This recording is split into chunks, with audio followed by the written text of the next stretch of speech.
So, gagawa na tayo ngayon. Pwede na ang tatay, please. Okay. Hindi ba pala? Pamaputi.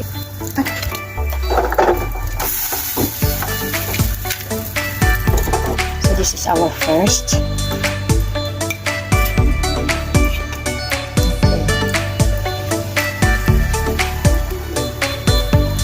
So guys, ito na ang ating dinner na, ang pancake. Ang pancake na lang tayo. Walang ulam guys, kaya pancake na lang ang niluto namin na aming hapunan. Sarap siya. Let's eat. Sarap. Busog mo lang isa.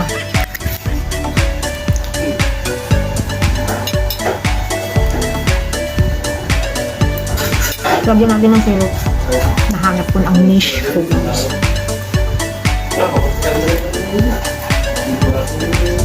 Ang kumain. Diba?